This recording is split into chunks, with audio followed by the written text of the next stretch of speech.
الليكتشر دي هغطي فيها الجزء الخاص بالانفراستراكشر وتحديدا النتورك انجينير. اي كومباني بتتكون من تيم اسمه الانفراستراكشر تيم. التيم ده بيتكون من تو سب تيمز، نتورك تيم وسيستم ادمن. النتورك تيم هو مسؤول عن الانفراستراكشر او البنية التحتية الخاصة بالنتورك.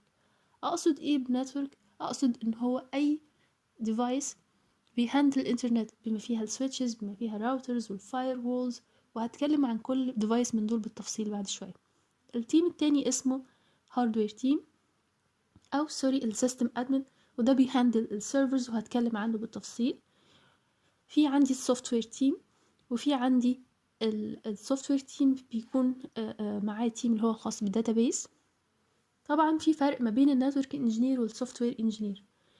السوفت وير انجينير بيهندل البروجرامينج لانجويج، بيتعامل مع السورس كود، بيتعامل مع different language. maybe ان هو يكون موبايل ديفلوبر، maybe ان هو يكون ويب ديفلوبر، كمان maybe ان هو يكون فرونت اند او باك اند بصرف النظر عن اللغة اللي هو بيتعامل بيها.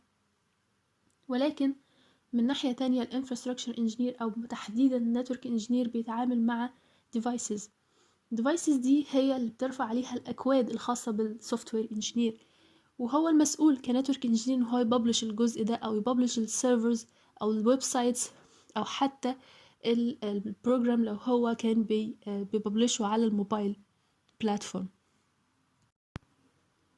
النتورك انجينير زي ما قلت في البداية بيتعامل مع switches. السويتشز دي بتكون متوزعة على انفراستراكشر كبيرة زي ما ظاهر قدامي في الجراف. السويتشز دي بيكون ليها اكتر من نوع، بين هي كور او ديستريبيوشن او سويتش، هتكلم عنها بالتفصيل في التراك اللي هيجي بعد شوية. النتورك انجينير مسؤول كمان عن الانفراستراكشر، ان هو يمد الكيبلز تحت الارض، عشان كده سماها انفراستراكشر تيم او تيم البنية التحتية. بيتعامل مع الكيبلز سواء كانت الفايبر كيبلز او اليو تي بي كيبلز. بيتعامل مع داتا سنتر، واكيد كلنا سمعنا عن كونسبت الداتا سنتر. الداتا سنتر اللي هو خاص مثلا بفيسبوك او جوجل، اللي هو بيستخدمه عشان يببلش عليه ويب سايت. تمام. النتورك انجينير بيتعامل مع اكتر من نوع من ديفايس، مش بس ديفايس واحد وهو خاص بالسويتشز او براوترز، لا. النتورك انجينير كمان بيتعامل مع الداتا سنتر ان هو بيعمل لها ترابل شوتنج لاي بروبلم بتحصل. كمان كريتيكال جدا الوقت اللي بيحصل فيه فيلير للديفايس او الويب سايت، حتى بيهندله بكونسبت اسمه ترابل شوتنج. وكتير مننا بيفتكر ان النتورك انجينير بيتعامل مع راوترز وسويتشز وبس وكيبلز، لا. النتورك انجينير او النتورك عموما كتراك اكتر من دومين.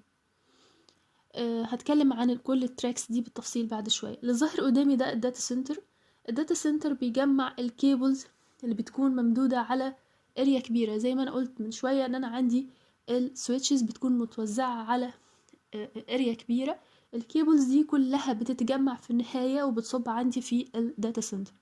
الداتا سنتر بيجمع الكيبلز دي وبيوصلها بالراكس، بحيث ان يبقى عندي كور سويتش. الكور سويتش ده اللي بيجمع كل الديستريبيوشن سويتشز او الاكسس سويتشز اللي متوزعه على مستوى الانفايرمنت بتاعتي تحت مسمى الراك. تمام. التراكس اللي بيتعامل معاها نتورك انجينير هي داتا سنتر، راوتينج اند سويتشنج، كولابوريشن، سكيورتي، وايرلس، سيرفيس بروفايدر، ديزاين، كلاود، اندستريال اند سايبر اوبس. وهتعامل مع كل تراك منهم بالتفصيل وهتكلم عنه. السيرتيفيكتس بتتكون من اكتر من ليفل، بدايه من الانتري، اسوشيت، اكسبرت، وصولا للاكسبرت ليفل. الاسوشيت او البروفيشنال او حتى الاكسبرت ليفل بيتعامل مع كل تراك من التراكس اللي انا اتكلمت عنها بالتفصيل من شويه، بحيث ان مثلا كل تراك منهم سواء راوتينج اند سويتشنج، سواء سكيورتي، سواء فويب، كل تراك منهم لازم امر بيه بالاسوشيت ليفل، بالاكسبرت ليفل، وكمان بالبروفيشنال ليفل. دي اكزامبل على على السيرتيفيكتس اللي انت لازم تحصل عليها عشان تكون سيرتيفايد نتورك انجينير. تمام. السيرتيفيكتس دي تقدر ان انت تذاكرها سيلف ستادي، وتقدر ان انت تعمل عليها لابس من البيت وبس. كل اللي مطلوب منك ان انت تذاكر السيرتيفيكت دي وتروح تمتحنها. تمام. زي ما قلت في البداية انا عندي مفيش عندي تراك واحد بس، لا انا عندي اكتر من تراك. هتكلم عن كل تراك منهم كهند. اول تراك منهم هو الراوتينج اند سويتشنج. من مسمى الظاهر بتاعه راوتينج اند سويتشنج بيتعامل مع السويتشز والراوترز، بما فيها الكيبلينج، بما فيها الكونفيجريشنز، بما فيها الديزاين الخاص بالنتورك بتاعتي. اللي ظاهر قدامي هنا عندي كونكشن ما بين تو يوزرز بس، بستخدم فيها مجموعة من الراوترز والسويتشز عشان اوصل او اعمل ديليفرينج المسج ما بين التو يوزرز باستخدام مجموعة من الديفايسز. طبعا دور النتورك انجينير مش بس بيتعامل مع البيسيز او حتى الفويب سيستم او حتى على مستوى يوزر.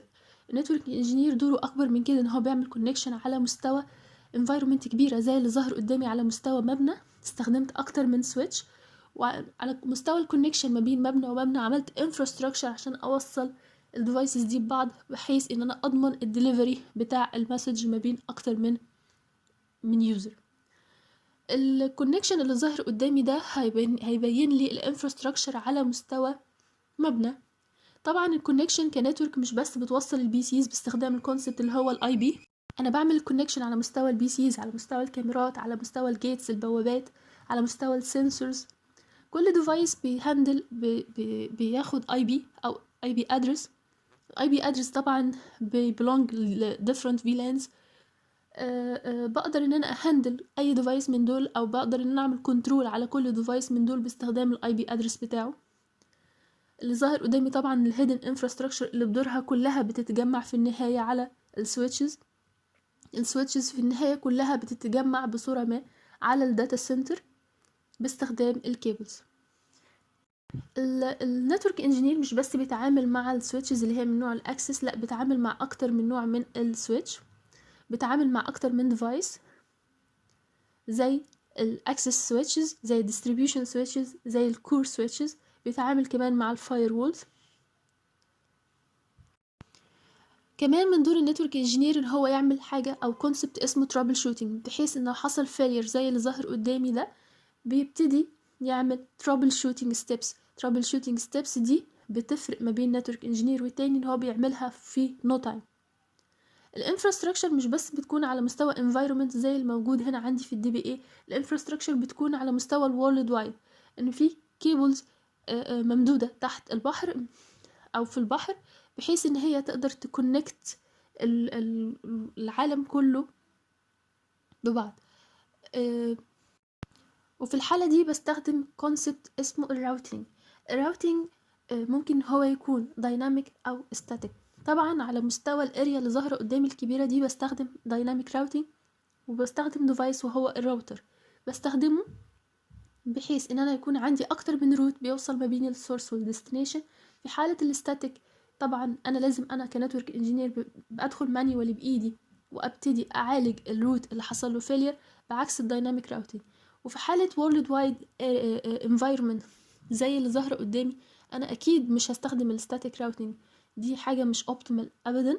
ففي الحالة دي انا هستخدم دايناميك راوتينج كونسبت وهتعامل معاها بالتفصيل في على مستوى، لو انت انترست ان انت تكمل في التراك اللي هو خاص بالنتورك انجينير هتبقى اوير بالجزئية دي وهيتم التغطية ليها. هنا عندي كمان ده بيوضح الروت ما بين السورس والديستنيشن. طبعا الانفراستراكشر اللي انا وضحتها من شويه، النودز دي كلها هتتغطى باستخدام ديفايس وهو الراوتر. كمان النتورك انجينير دوره ان هو يبتدي يعمل كونكشن ما بين البرانشز باستخدام كونسبت اسمه ليز لاين، باستخدام كونسبت اسمه الليز لاين. طبعا اي كونسبت من دول كله ما بيستخدمش ابدا على الاي بي ادرس، لان اي كونكشن بتتم باستخدام الاي بي ادرسز. هنا الكونكشن تم على مستوى هيد كوارتر ومجموعه من البرانشز باستخدام ليز لاين. وفي الحاله دي التانل اللي هتكون موجوده ما بين البرانشز بتكون ديديكيتد للداتا دي، وبيكون سكيور بصوره ما يحصلش عليها اي اتاك. وهتكلم عن الجزء الخاص بالاتاك في لما باجي اتكلم عن تراك السكيورتي. كمان دور النتورك انجينير هو بيتعامل مع كونسبت اسمه الفيلان او الفيرتشوال لوكال اريا نتورك، ان هو بيقسم مجموعه من اليوزرز، كل جروب اوف يوزرز بيكون ضمن الفيلان، مش مسموح لاي فيلان ان هي تكلم الفيلان التانية الا لما يعمل النتورك انجينير يعمل بيرميشن ما بين الديفرنت فيلانز ان هما يتكلموا مع بعض. اللي ظاهر قدامي ده مجموعه او دي مجموعه من السويتشز لديفرنت فاميلي وليكن سيسكو. دور النتورك انجينير ان هو يعمل لها configurations ويعمل لها كمان connection، سواء الكونكشن ده كان فايبر زي اللي ظاهر قدامي او يو تي بي. الفايبر كيبل بيدعم سرعات كبيرة بداية من 1 جيج وصولا ل 100 او اكتر كمان من 100 جيجا بت بير سكند.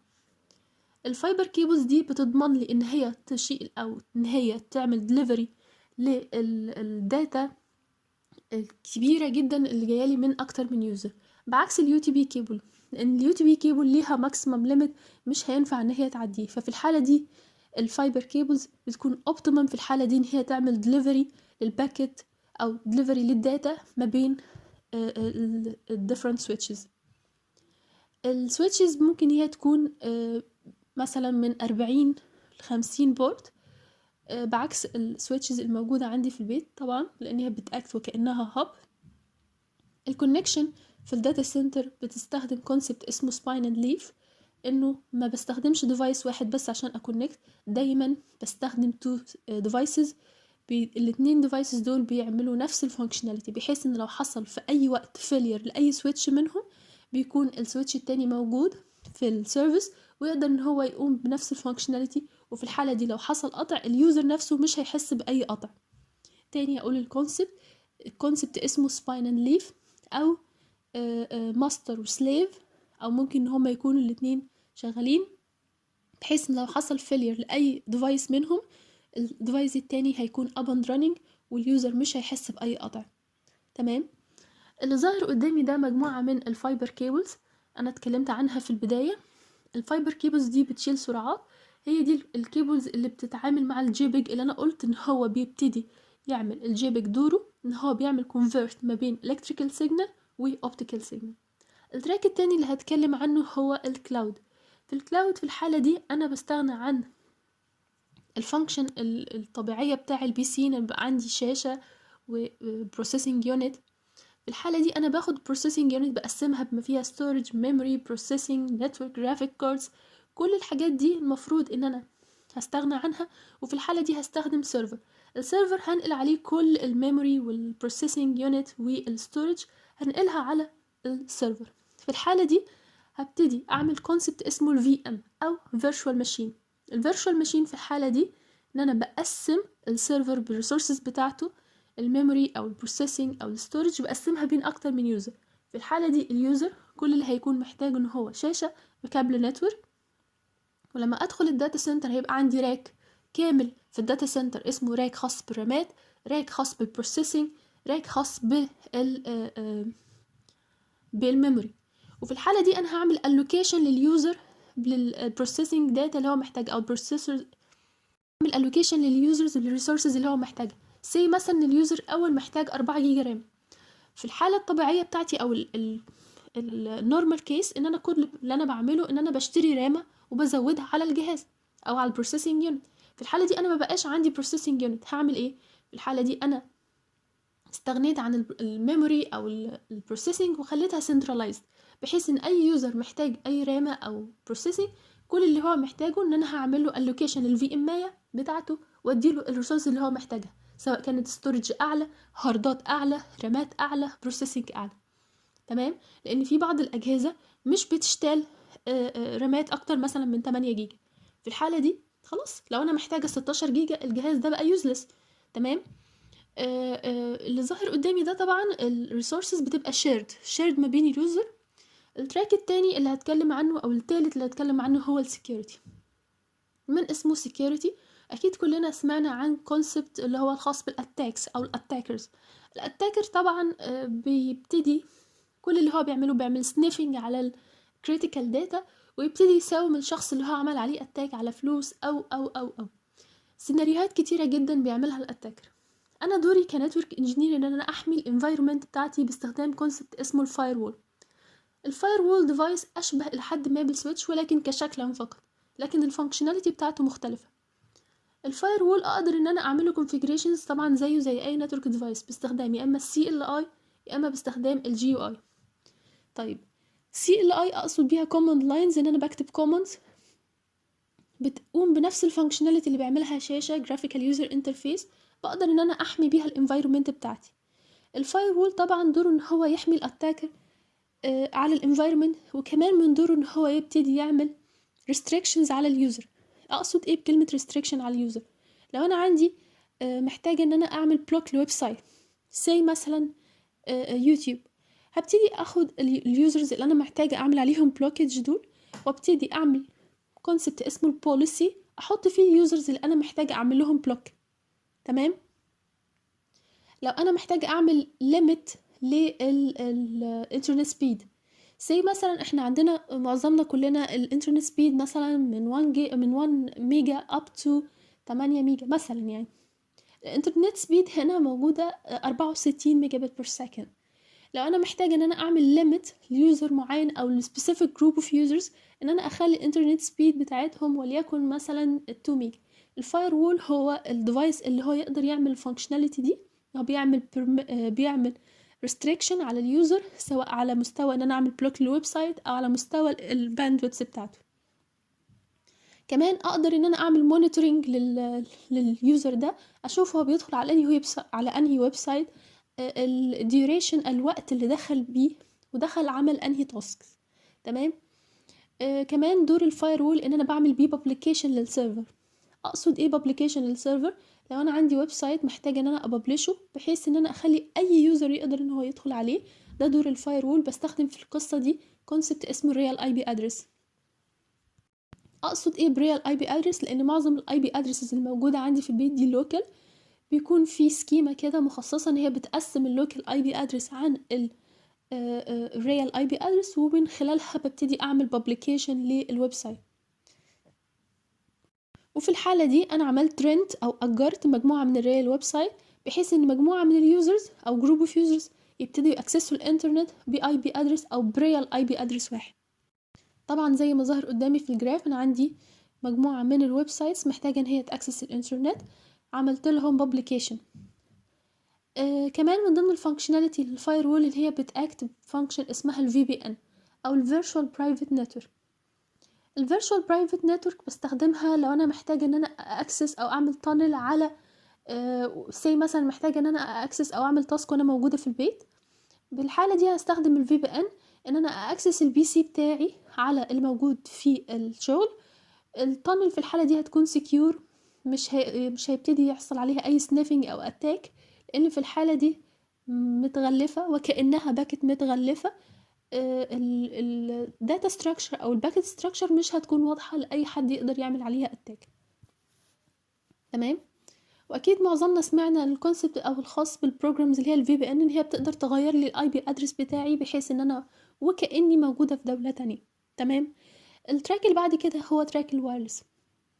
بما ان انا هنا بيئه بحريه او بتعامل مع سفن وبتعامل مع environment صعب ان انا استخدم فيها في الحالة دي ان انا استخدم لابتوب او حتى بي سي واتحرك بيه على environment موجود فيها مية. في الحالة دي الاوبتيمال كيس او الاوبتيمال سوليوشن ان انا استخدم الوايرلس ديفايس.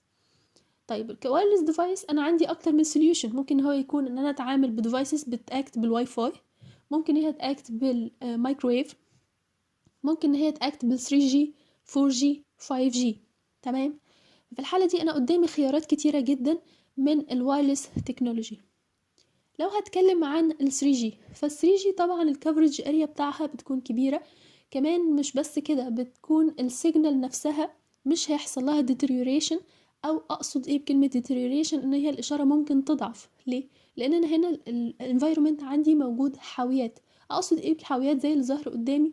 حاويات دي بتبقى عبارة عن بوكس مصنوع من الميتال، فبالتالي لو عندي الشخص اللي هو ماسك الوايرلس ديفايس ده موجود في مكان الإشارة فيه ضعيفة، أو الإشارة ضعفت بسبب وجوده في مكان حصل الإشارة ضعف بسبب تعرضها لجسم زي جسم الكونتينر أو الحاويات ده، ففي الحالة دي أنا محتاجة إن أنا أبتدي أعمل باك اب سوليوشن. فبالتالي أنا بستخدم هنا سواء 3G كوايرلس تكنولوجي، أو بستخدم واي فاي في الاريا اللي موجود فيها الإشارة بس موجودة بصورة ويك أو ضعيفة. بستخدم two devices. بستخدم ديفايس اسمه ال RDT، وبستخدم ديفايس اسمه ال VMT. ال RDT بيكون أشبه بالموبايل، موجود في يعني موجود بنقدر نشتغله عادي في ايدينا. وال VMT ده ديفايس بيتركب على الأوناش. الأوناش زي اللي ظهر قدامي بأكتر من نوع. الأوناش اللي هي بتتحرك بصورة vertical دي، أو الأوناش العادية اللي احنا متعودين عليها زي اللي ظهر قدامي في الجراف. تمام. فبالتالي أنا دوري كنتورك انجينير إن أنا أغطي الاريا اللي قدامي دي بالتكنولوجي اللي أنا اخترتها، سواء 3G أو واي فاي أو حتى مايكرويف، وابتدي أغطي الأوناش اللي قدامي دي بالديفايسز اللي أنا اتفقت عليها. في حالتي دي هي اسمها ال VMT. ده شكل ال VMT. ال VMT ده بيكون بيستخدموا الوناش اللي هو بيكون طبعا مسمى اللي هو على الونش، بيعمل بيه داتا انتري للبضايع، وكل الداتا اللي هو بيعمل لها انتري دي بتبقى متجمعة عندي في النهاية في داتابيس سيرفر. الداتابيس سيرفر ده مربوط بالوايرلس سيجنال اللي انا اتكلمت عنها من شوية. فبالتالي اي داتا بيعملها انتري بتتجمع عندي في الداتابيس سيرفر، اللي بدوره الداتابيس سيرفر ده موجود عندي في الداتا سنتر اللي بيعمل له ادمنستريشن وهو النتورك انجينير. ده شكل ال VMT. كمان انا بقدر اعمل تراكنج للديفايسز سواء كانت اوناش او عربيات باستخدام كونسبت اسمه ال RFID. يعني زي ما ظهر قدامي انا بقدر اعمل GPS تراكنج للعربيات. لو هي موجودة وزن الاريا اللي انا بقدر اعملها administration او management. اللي ظاهر قدامي ده كونسبت اسمه ال RFID، بمعنى كارت. الكارت ده فيه تشباية دي بتاخد تاجز، بقدر اعمل لها سكاننج، ومن خلال التشباية دي اللي انا معمول لها موجودة على جسم الكونتينر او على جسم تراك، بقدر اعمل لها تراكنج واقدر اشوف اللوكيشن بتاعها ايه. طبعا التاجز دي مش بتكون بس مربوطة بالعربية. اقصد ايه بالعربية؟ سواء رقم العربية، لا، التاجز دي بتكون عليها داتا كتيرة، بما فيها رقم السواق الموجود، البضاعة دي دخلت امتى، خرجت امتى، ايه نوع البضاعة اللي موجودة على جسم التراك، ولو في تغيير في السواق، سواء مين اللي دخل ومين اللي خرج. فبالتالي ده بيسهل على التيم المانجمنت ان هو يبتدي يعمل تراكنج للبضاعة بتاعته. التراك اللي بعد كده هو السيرفرز. في البداية قلت ان انا عندي بقدر اعمل بابليكيشن للسيرفر. طبعا السيرفر كرييشن بتاعها بتكون دور السوفت وير انجينير، ولكن انا مش بتكلم على الكرييشن الويب سايت او انا بتكلم على السيرفر في حد ذاته. السيرفر ده ممكن هو يكون داتابيس سيرفر، ممكن هو يكون سيرفر لابليكيشن معين. مين اللي بعمل كرييشن للسيرفر وادمنستريشن للسيرفر ده بيكون دور السيستم ادمن. السيرفر ده ممكن هو يكون لينكس، ممكن هو يكون ويندوز سيرفر او ايا كان نوع. دوره ان هو يبتدي يحميه من اي اتاك، لان السيرفر ده في حد ذاته بيكون عليه sensitive data، فبالتالي دوره ان هو يعمل اول حاجه يعمل ليها باك اب. بنسمع كمان عن كونسبت اسمه الدي ان اس سيرفر او الدومين نيم سيرفر. ده المسؤول عن الترانسليشن الاي بي ادرس للنيمز. سي مثلا انا مش محتاجه ان انا احفظ ان اي بي جوجل وليكن الاي بي بتاعه 8.8.8.8، لا، في ريكورد في الدي ان اس او في الدومين نيم سيرفر بيترجم الاربع تمانيات دول ويقول ان هو www.google.com. ده دور سيرفر اسمه دي ان اس. كمان الميل سيرفر، انا مش مضطره كل مره ان انا استخدم الايميل او الجيميل الخاص بجوجل، لا، انا هعمل ايميل سيرفر خاص بيا وهسميه مثلا dba.gov.eg. تمام. الويب ميل .dba.gov.eg، هعمل دومين كمان خاص بيا. كل ده انا بقدر اعمله كسيستم ادمن، ان انا هعمل ايميل سيرفر خاص بيا، هعمل دومين نيم سيرفر خاص بيا، واليوزرز الموجودة عندي، الاشخاص الموجودين عندي جوه الشركة بتاعتي او جوه الانفايرومنت بتاعتي هيتعاملوا بالايميل بتاعي بتاع الشركة، وهيتعاملوا على الدي ان اس بتاع الشركة. في سيرفر كمان اسمه دي اتش سي بي او Dynamic Host Configuration Protocol. السيرفر ده مسؤول عن توزيع الاي بي ادرس، بحيث مثلا ان انا كفاطمه او كنتورك انجينير ما يحصلش ان انا اخد اي بي ادرس والشخص اللي جنبي ياخد نفس الاي بي ادرس. ما ينفعش، يعني بمعنى اصح ما ينفعش ان شخصين يكون ليهم نفس الاسم. في الحاله دي لو انا ببعت داتا او بستقبل داتا، ما ينفعش ان يكون شخصين ليهم نفس الاي بي ادرس، والا هيحصل الداتا مش هتبقى عارفه هي رايحه لانهي جهاز. ده دور الدي اتش سي بي، ان هو بيوزع الاي بي ادرس. تمام. فالسيرفر زي ما ظاهر قدامي هو سيرفر وكأنه بي سي موجود في الداتا سنتر، ببتدي احط عليه الاي بي ادرس بتاعه. الاي بي ادرس زي ما ظاهر قدامي ممكن هو ياخد اشكال كتيره، واقدر ان انا اجيبه سواء الجهاز اللي قدامي ده كان سيرفر او بي سي بيبقى اخد الاي بي ادرس.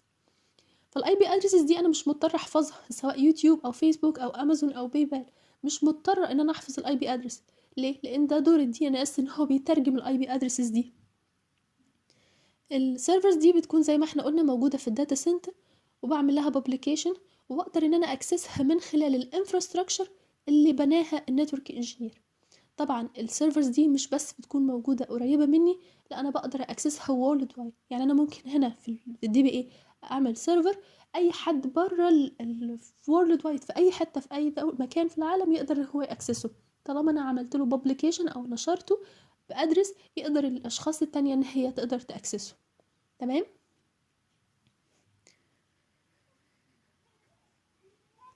اقدر ان انا اكسس السيرفرز المتببلشة دي سواء باستخدام البي سي او باستخدام الموبايل. طبعا الداتا دي كلها بتكون موجودة بصورة باينري، عشان كده الجراف اللي ظاهر قدامي ظاهر بصورة 1 and zeros، لان الداتا بتاعتي بتتنقل زي ما قلت في صورة باينري. تمام. التراك اللي بعد كده هو تراك الفويب. التراك الفويب اقصد ايه؟ فويس اوفر اي بي. فويس بيتعامل مع الصوت، ومعظمنا أو كلنا تقريبا عارفين الأنالوج سنترال أو السنترالات العادية زي المصرية للاتصالات، بتتعامل مع كابلات واللي هي معظمنا عارفينها الكيبلز الرمادية، بتنقل في الحالة دي electrical signal إشارات كهربية. في حالة الفويب سيجنال أنا بتعامل مع ديجيتال سنترال أو سنترالات ديجيتال. في الحالة دي ايه الفرق ما بين الاتنين؟ في الحالة دي السنترال ديجيتال بيبقى فيه مجموعة من الفيتشرز أو الخصائص مش بتكون موجودة في السنترالات العادية، وهي السنترالات الأنالوج. زي ما ظاهر قدامي أنا ممكن في الحالة دي إن أنا أوصل أو أعمل كونكشن ما بين الأنالوج سنترال العادية والديجيتال سنترال. الفرق زي ما احنا قلنا اللي هو الديجيتال والأنالوج سيجنال. ايه هي الخصائص الموجودة في الديجيتال سنترال ومش موجودة في السنترالات العادية؟ مثلا ان انا اقدر اعمل بلوكج للاشخاص، ان انا اقدر استقبل فويس ميل على العدة بتاعتي. اقصد بالعدة اللي هي الاي بي فون، عدة اشبه بالعدة الانالوج الموجودة عندي في البيت، تمام، ولكن فيها خصائص زي مثلا ان انا اضرب مجموعة اكواد. الكود ده مثلا اقدر ان انا استقبل المكالمة، ولو انا سبت المكتب بتاعي اقدر ان انا استقبلها في مكتب تاني خالص، بحيث ان انا احول المكالمات اللي انا وصلاني عن طريق الكود اللي انا ضربته ده.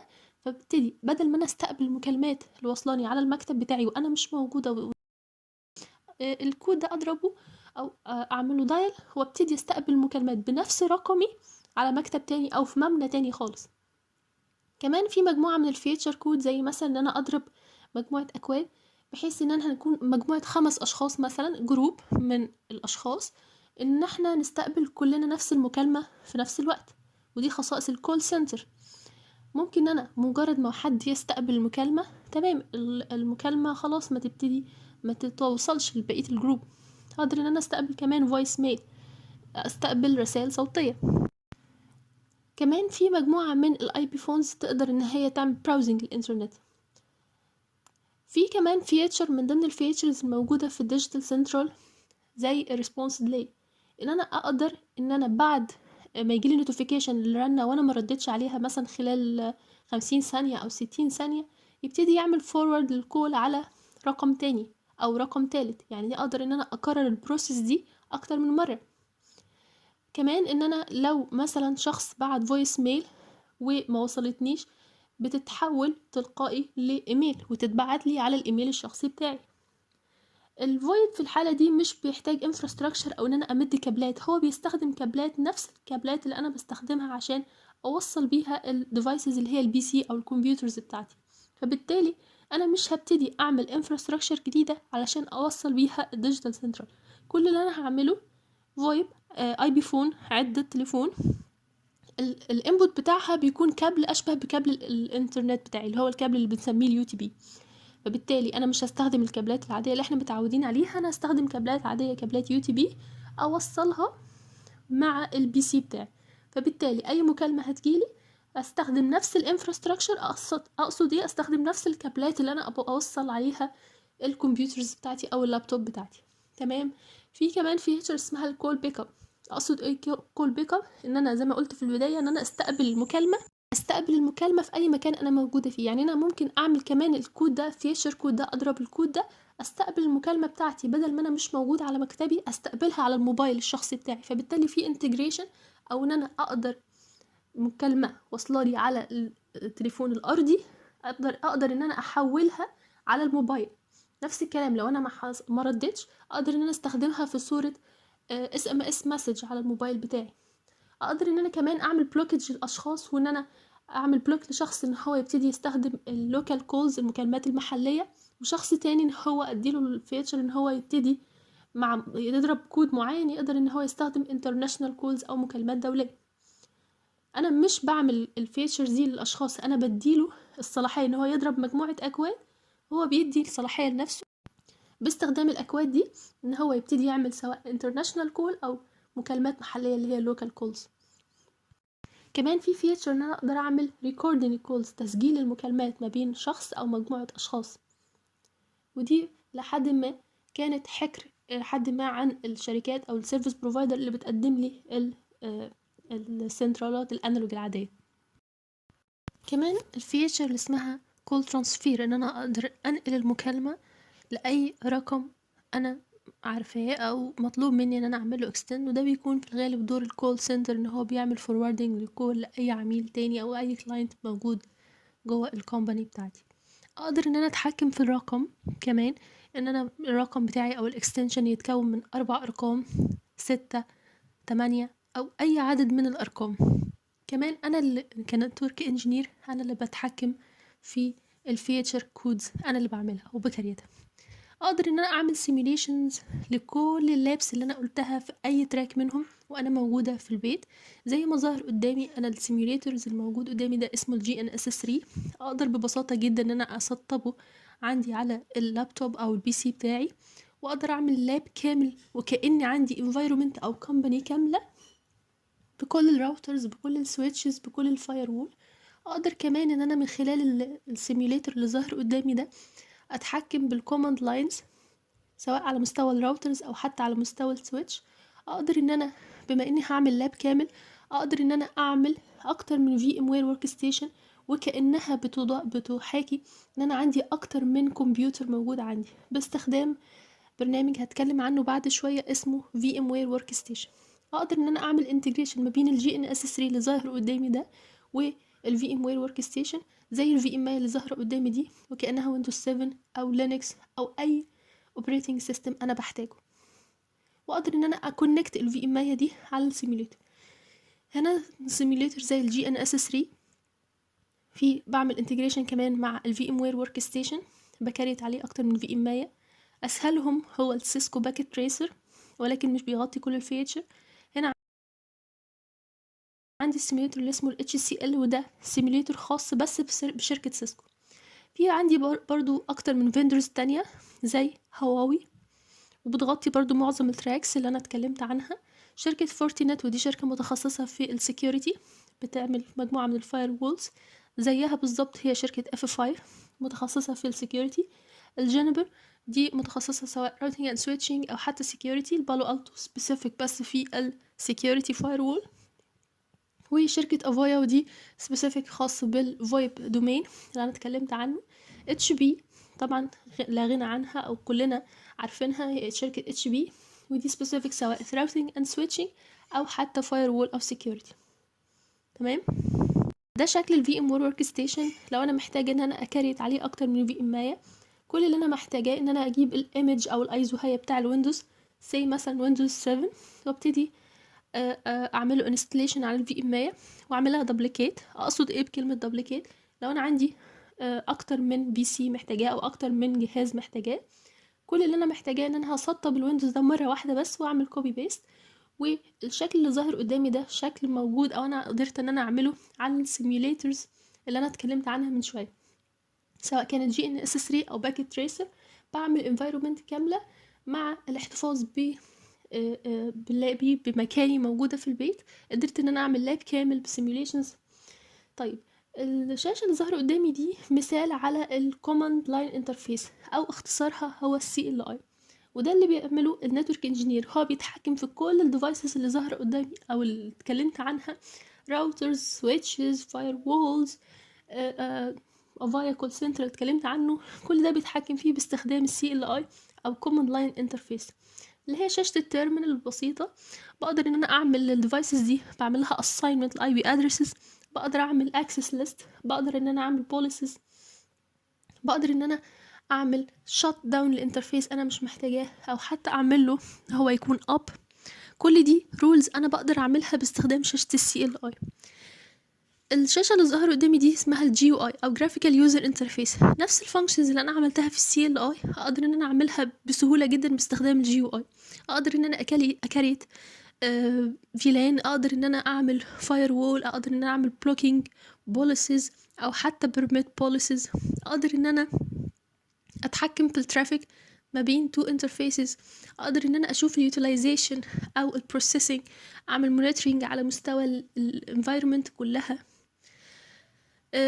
ادمنستريشن هنا ظاهر قدامي ان انا بعمل فاير وول بوليسز باستخدام الجي يو اي، سواء ان انا اعمل اكشن بيرميت او ديناي. اقصد ايه؟ ان انا اعمل بلوك لليوزر او بيرميت لليوزر.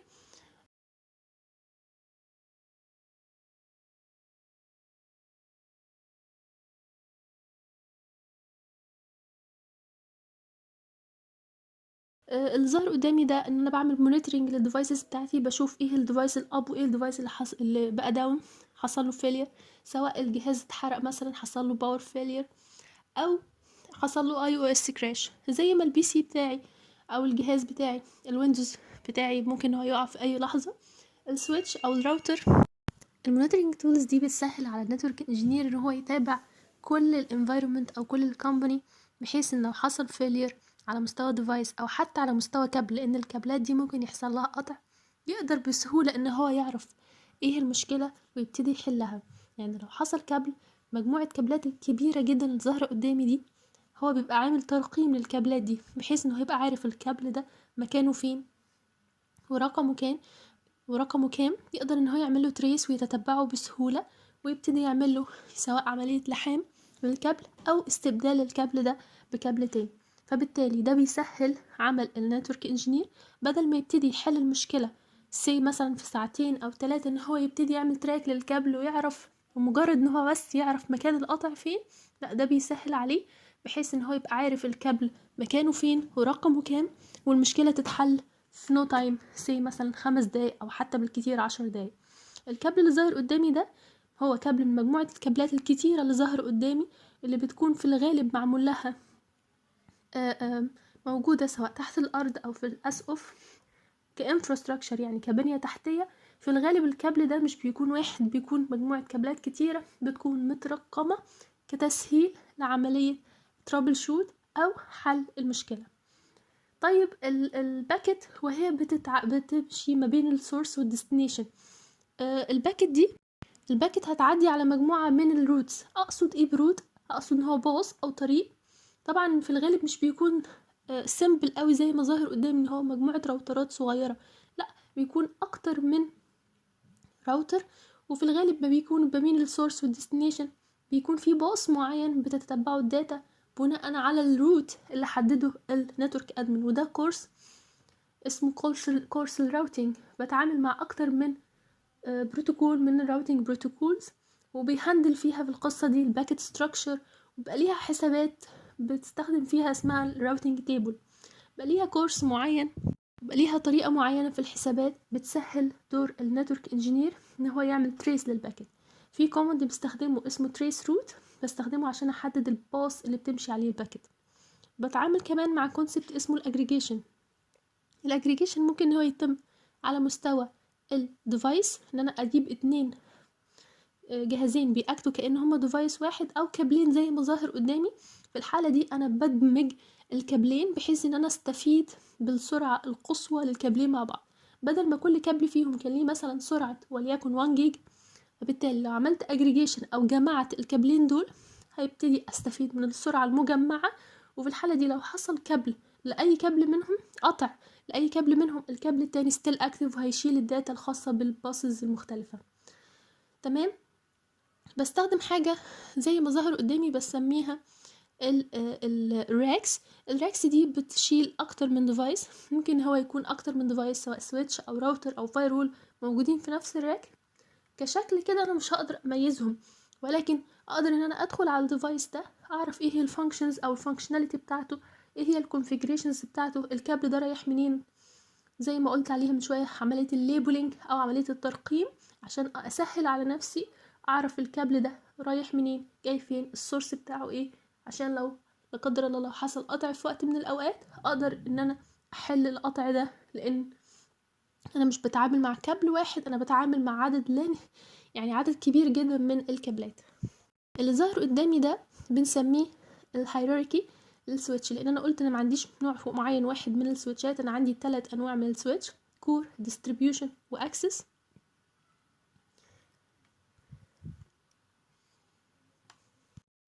الديزاين اللي ظاهر قدامي ده بيغطيه بالتفصيل كورس الديزاين او حتى كورس السويتشنج، وطريقة التوصيل ما بين الديفايسز بتكون ازاي، الكابلات بتكون طريقة الكونفيجريشنز ازاي والتوصيل بتاعها.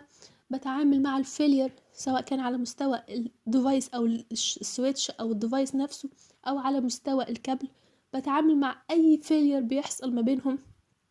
بتعامل مع الاجريجيشن في حد ذاته ممكن ان هو يتم او الجمع ما بين سويتشين او 2 ديفايس ان هما في الحالة دي اكتوا كأنه هما ديفايس واحد، او كابلين بيأكتوا كأنه هما كابل واحد.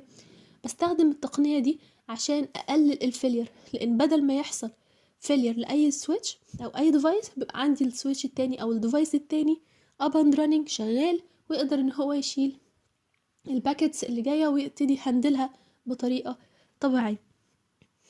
كل الكونسبت دي بسميها لينك اجريجيشن او الشاسيه ستاكينج، سواء على مستوى اللينك او حتى على مستوى الديفايس. طبعا في النهاية الاجريجيشن ده بيهمني في الاخر كيوزر او كسيرفر ان انا ما احسش باي قطع حصل، سواء على مستوى الكيبلز او حتى على مستوى السويتش.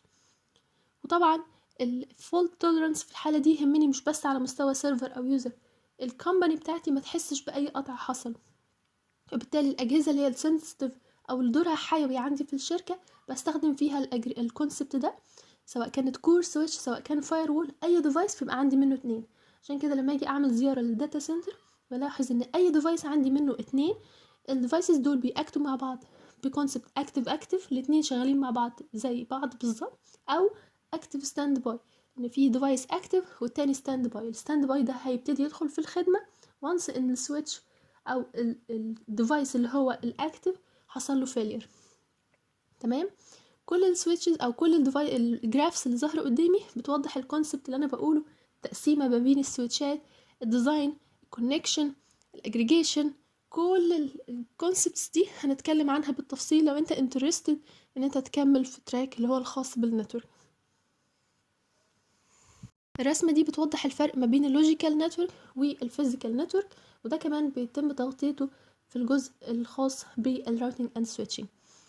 لو انت انترستد ان انت تكمل في التراك ده، ايه البروجرامز اللي انت تقدر تكمل فيه؟ طبعا يوداستي بتقدم مجموعه من النانو ديجريز، سواء كانت موبايل تراك او حتى ويب تراك. ممكن انت تكون فرونت اند او باك اند. النانو ديجريز دي بتتراوح ما بين 4 شهور ل6 شهور، بتقدر انت تحصل عليها سواء من مبادرة مليون مبرمج عربي، تقدر انت تقدم وتحصل على نانو ديجري دي مجانا، او حتى من مبادرة اسمها ال FWD او Future Work is Digital. حتى لو كان في كورسات مدفوعة اقدر ان انا انزلها بصيغة تورنت، اقدر ان انا اخد اسم الكورس واحط بس في الاخر دوت تورنت وانزله زي ما ظاهر قدامي. الكورسز حتى المدفوعة معظم الاشخاص بينزلوا الكورسات المدفوعة، سواء كانت CCNA راوتينج اند سويتشنج او حتى البروفيشنال تراك اللي هي CCNB او حتى CCIE. اي كورس من دول، او حتى لو انت انترستد ان انت تكون سوفت وير انجينير. شكل الداتا سنتر زي ما انا اتكلمت في البدايه بيتكون مجموعه من الراكس دي بحط فيها الديفايسز. طبعا انا لما بدخل الداتا سنتر ببقى شايفه قدامي ديفايسز وراكس، انا مش هبقى عارفه الديفايس ده بيأكت كايه او حتى الكونكشن ايه. لو حصل فيلير في اي ديفايس، يا اما ان انا استبدله او ان انا ابتدي اعالج المشكله، سواء كانت على مستوى الاوبريتنج سيستم او حتى على مستوى الفانز او حتى على مستوى الباور سبلاي. كل الحاجات دي بتبقى بلاج اند بلاي، كل المطلوب مني ان انا اعمل لها بليسمنت. في النهايه ده الشكل الشاشات اللي بيكون موجوده او مفتوحه قدام النتورك انجينير بيعملها مونيتورنج. ده شكل الداتا سنتر،